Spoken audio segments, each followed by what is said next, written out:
Question number 14 है हमारे पास, और 14वें नंबर को क्वेश्चन को थोड़ा सा ध्यान से देखना है ताकि जो भी बातें हैं इस क्वेश्चन में वो हमको क्या हो अच्छी तरीके से समझ में आ सके।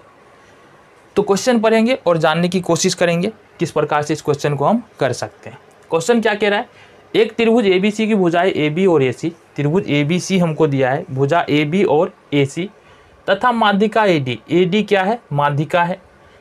एक अन्य त्रिभुज की भुजा PQ और PR, एक दूसरा त्रिभुज है PQ और PR तथा माध्यिका PM। अब ये दिया हुआ है समानुपाती। समानुपाती का मतलब क्या है, तो ये यहाँ पर हमने लिखा है, समझ में तो आ गया। त्रिभुज ABC की माध्यिका AD है, ये AD माध्यिका है त्रिभुज ABC की, तथा PQR की माध्यिका PM है, PQR की माध्यिका PM है, ठीक है। और ये क्या है, समानुपाती आपस में, मतलब AB बट्टे है PQ, AC बट्टे है PR और BC यहाँ से AD बट्टे में है PM, ठीक है। यहाँ से हमने लिखा AB बट्टे PQ, AC बट्टे PR, AD बट्टे PM। सिद्ध क्या करना है, त्रिभुज ABC समरूप है त्रिभुज PQR के, यानी कि बड़े वाला त्रिभुज जो है ना ये समरूप है PQR के। दो बातों के बारे में हमको यहाँ से जानना है। माध्यिका सबसे पहले होता क्या है, तो अगर हमने ये त्रिभुज खींचा, ये त्रिभुज हमने खींचा बिंदु सा छोटा सा, इसमें माध्यिका अगर कोई हमसे पूछ दे, ये मान लो D यहाँ पर एक माध्यिका है, AD क्या है, माध्यिका है। अगर AD माध्यिका है तो ये हो जाता है हमारा BD बराबर DC। क्या हो जाता है, BD बराबर DC, यानी कि जिस भी भुजा पर माध्यिका खींचा जाएगा वह उस भुजा को दो बराबर बराबर भाग में, जिस बिंदु पर टच करेगा उस बिंदु से लेकर के दो बराबर बराबर भाग में बांट देगा। पहली बात तो ये याद रखना है। दूसरी बात याद रखना है हमको, दो त्रिभुज में है ना, अगर मान लो ये है ABC, ये है DEF, दो त्रिभुज में अगर इस प्रकार से हो, AB बराबर हो जाए DE के, इसके बाद AC बराबर हो जाए हमारा DF के, और कोण A बराबर हो जाए कोण D, तो ये दोनों त्रिभुज आपस में क्या होंगे, सर्वांग सम होंगे। और नियम होगा, थ्योरम होगा हमारा SAS, यानी भुजा कोण भुजा सर्वांग समता प्रमेय, ठीक है। इतनी बातें यदि समझ में आ गया है तो क्वेश्चन भी समझ में आएगा, बिल्कुल आएगा आसानी के साथ। चलो देखते हैं, आ जाओ क्या कैसे कर सकते हैं इसके बारे में हम बात कर ले। चलो जी, अब रचना हम करते हैं यहाँ पर साबित करने के लिए रचना, मतलब कुछ पिक्चर में हम ऐड करेंगे। देखो क्या ऐड कर रहे हैं, AD के बराबर लंबाई D से लेके E तक हमने खींचा, या AD को बढ़ाया, इतना बढ़ाया कि AD बराबर DE हो जाए, और EC को क्या किया, हमने मिला दिया। इसी तरह से PM को इतना बढ़ाया कि PM बराबर MN हो जाए, और NR को हमने मिला दिया। समझ में आ गया। तो यहाँ से हमारा ये कंक्लूजन निकला है कि AD बराबर DE है, हमारा AD बराबर DE है। साथ ही साथ चूंकि ये माध्यिका है ना, AD क्या है, माध्यिका है, इसलिए BD बराबर DC हो जाएगा, पहले हमने बात कर लिया। इस त्रिभुज में आएंगे तो PM बराबर MN है, क्या है, PM बराबर MN है, और चूंकि PM माध्यिका है इसलिए QM बराबर MR हो जाएगा। समझ में आ रहा है। चलो जी, अब बात कर ले त्रिभुज, यहाँ से देखेंगे ABD और त्रिभुज यहाँ से देखेंगे ECD में कौन सा त्रिभुज, त्रिभुज ABD, त्रिभुज ECD, यानी कि ये वाला त्रिभुज और ये वाले त्रिभुज की हम बात कर रहे हैं। यहाँ पर देखेंगे तो हमारे पास दिया क्या है, सबसे पहली बात BD बराबर दिया है DC, क्यों, क्योंकि AD माध्यिका है तो BD बराबर DC तो होगा। चलो जी, ये पता है हमको। यहाँ कारण भी लिख सकते हैं, चूंकि AD माध्यिका है, ठीक है, AD माध्यिका है। चलो जी, ये कारण हो गया हमारा। अब हमारा हो जाएगा AD बराबर जो है वो हो जाएगा DE के, है ना, इस वाले त्रिभुज और इस वाले त्रिभुज में AD बराबर हो जाएगा DE के। और क्यों हो रहा है, क्योंकि हमने ये रचना में माना है कि AD DE के बराबर है, ये हो जाएगा हमारा रचना से। साथ ही हो जाएगा हमारे पास कोण BADB, कोण ADB बराबर हो जाएगा कोण EDC के। ये क्यों होगा, क्योंकि ये शीर्षाभिमुख कोण है। कौन सा, शीर्षाभिमुख कोण। अब ये क्या होता है, देखो दो रेखा अगर इस तरीके से काटे एक दूसरे को तो ये वाला कोण और ये वाला कोण बराबर हो जाता है, ये वाला कोण और ये वाला कोण बराबर हो जाता है, और इसको बोलते हैं शीर्षाभिमुख कोण। समझ में आ गया। चलो जी, तो यहाँ से देखेंगे BC और AE एक दूसरे को काट रहा है D बिंदु पर, मतलब ये वाला कोण और ये वाला कोण क्या हो जाएगा, बराबर हो जाएगा। अब गौर से देखना, दो भुजा यहाँ पर बराबर है, दो भुजा क्या है, बराबर है, और उन दोनों भुजाओं के द्वारा जो कोण बन रहा है, वो कोण जो बन रहा है ADB और EDC, ये वाला कोण और ये वाला कोण, ये दोनों कोण भी बराबर है। इसलिए हम लिख सकते हैं त्रिभुज ABD ये हो जाएगा सर्वांग त्रिभुज ECD के, और ये क्यों होगा, हमने बात किया SAS सर्वांग समता परमे से, ठीक है, SAS सर्वांग समता परमे से ये हो जाएगा।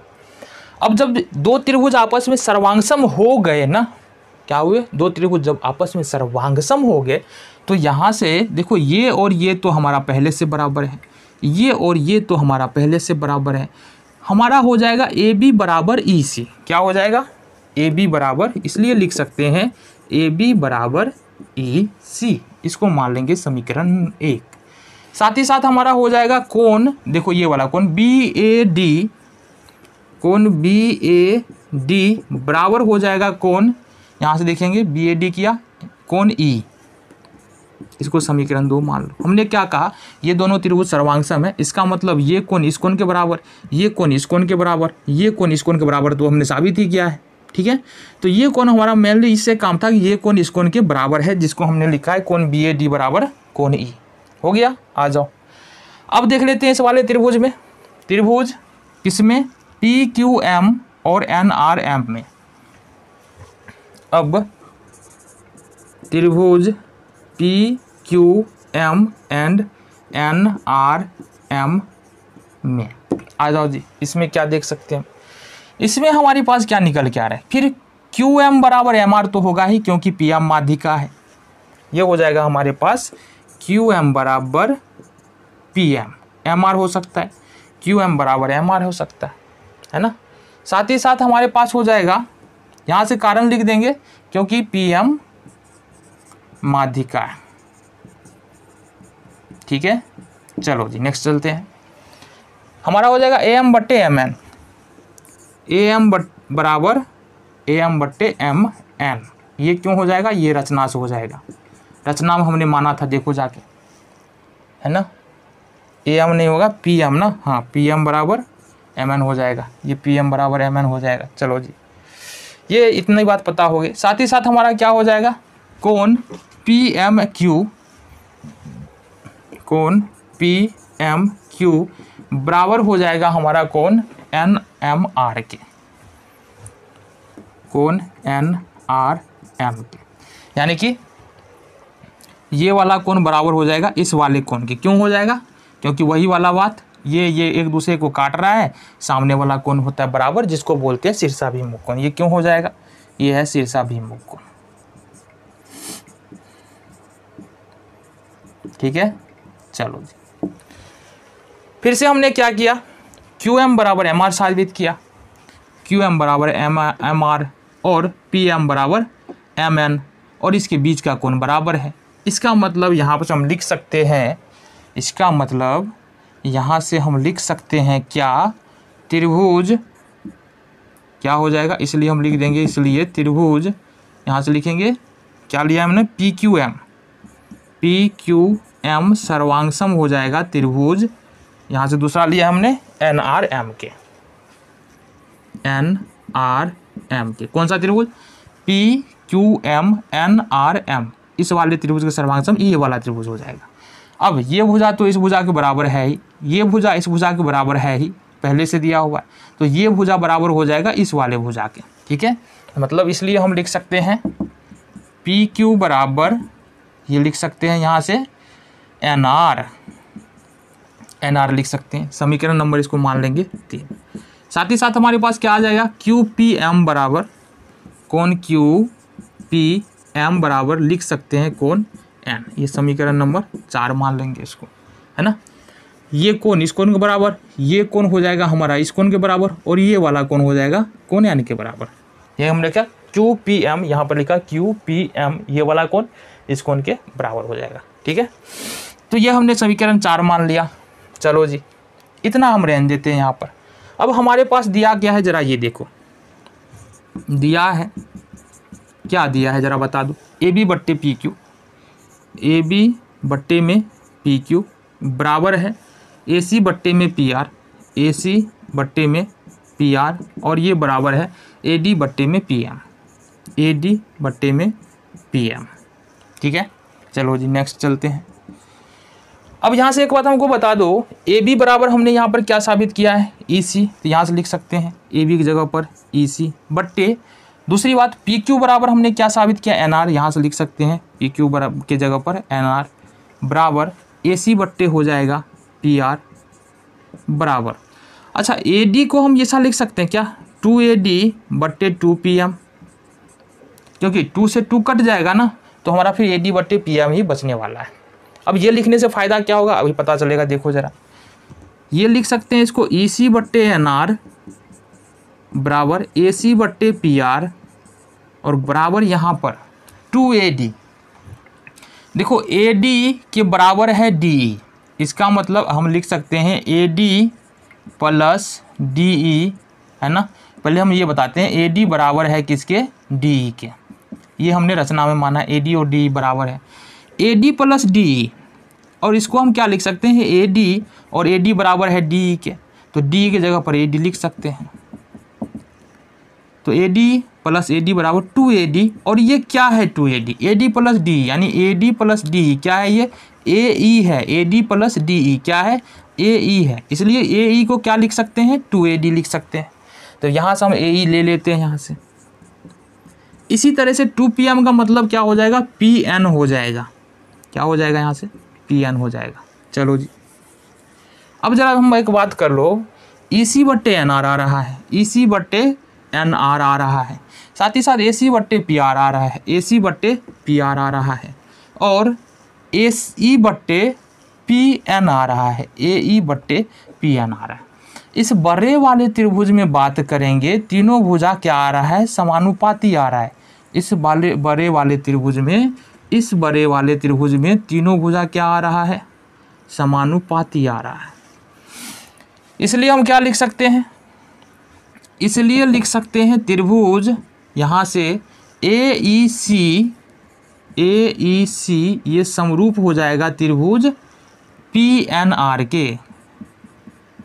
ये किससे हो जाएगा, एस एस एस समरूपता प्रमेय से, यानी तीनों भुजा समानुपाती है तो त्रिभुज क्या हो जाएगा, त्रिभुज हो जाएगा समरूप। अब जब ये वाला त्रिभुज पूरा त्रिभुज इस वाले त्रिभुज के समरूप हो गया ना, इसका मतलब क्या होता है, इसका मतलब हो जाएगा हमारा कोण। इसलिए हम लिख सकते हैं जब ये दोनों त्रिभुज, ये पूरा त्रिभुज, ये जो दिख रहा है ना ये पूरा त्रिभुज, और ये जो दिख रहा है ये पूरा त्रिभुज अगर समरूप हो तो या लिख सकते हैं क्या, ऐसा लिख सकते हैं कोण ई ए सी, कोण ई ए सी बराबर हो जाएगा कोण एन पी आर के, कोण एन पी आर के। पहले बात तो हमको ये समझ में आ गया, ये वाला कोण जो है ये इस वाले कोण के बराबर हो जाएगा, समझ में आ रहा है। इसको समीकरण मान लेते हैं, हमको मानने की ज़रूरत है, बिल्कुल मानने की ज़रूरत है। इसको मान लेते हैं हम, समीकरण नंबर 4 था हमारे पास, समीकरण 5 मान लेते हैं, ठीक है। साथ ही साथ हम मान लेते हैं कोण ई बराबर कोण एन, कोण ई बराबर कोण एन। अब यहीं से खेला होगा, हमने क्या किया था, यहाँ से देखना ज़रा, यहाँ से कहाँ गया हमारा, यहाँ से ई बराबर हमने क्या लिया है कोण बी ए डी, ई के जगह पर लिख सकते हैं कोण हम बी ए डी बराबर एन के जगह पर हम क्या लिख सकते हैं कोण क्यू पी एम, एन के जगह पर लिख सकते हैं कोण क्यू पी एम। इसको लिख दे समीकरण कितना से, समीकरण यहाँ से देखो 2 और 4 से, समीकरण 2 और 4 से, 2 और 4 से। ये समीकरण 5 हो गया, ये समीकरण नंबर 6 हो गया। चलो जी, अब जोड़ लेते हैं, समीकरण 5 और 6 के क्या करेंगे, जोड़ेंगे। समीकरण 5 और 6 को जोड़ने पर, तो अगर 5 और 6 को जोड़ेंगे ना तो ये हो जाएगा हमारे पास इधर वाला कोण EAC, ये वाला कोण और कोण BAD, ठीक है, बराबर हो जाएगा किसके, ये NPR। तो एक तरफ हो जाएगा हमारा NPR, किधर गया हमारा NPR, ये हो जाएगा कोण NPR, यहाँ पर थोड़ा सा मिस्टेक हुआ, ये हो जाएगा कोण NPR। तो एक तरफ हो जाएगा हमारा कोण NPR को देखो कहाँ पर है, NPR ये वाला कोण प्लस QPM ये वाला कोण, इस दोनों कोण को जोड़ेंगे तो क्या मिलेगा, QPR, ये मिल जाएगा कोण QPR। देखो हमारा ये कोण जो है बराबर आ चुका है इस कोण के, ठीक है, और साथ ही साथ दिया क्या है, साथ ही दिया है, ये हमको पहले से दिया हुआ है कि AB बट्टे PQ बराबर यहाँ पर AC बट्टे PR, ये वाला पहले से हमारे पास है। कहाँ पर देखो AB बट्टे PQ AC बट्टे PR, ये पहले से हमको दिया हुआ है और इसके बीच का कोण हमने क्या किया, बराबर साबित कर दिया। इसलिए हो जाएगा, इसलिए त्रिभुज ABC समरूप हो जाएगा त्रिभुज PQR के। क्यों हो जाएगा, ये हो जाएगा हमारा SAS समरूपता प्रमेय से। चलो ये हो गया हमारा क्वेश्चन फिनिश।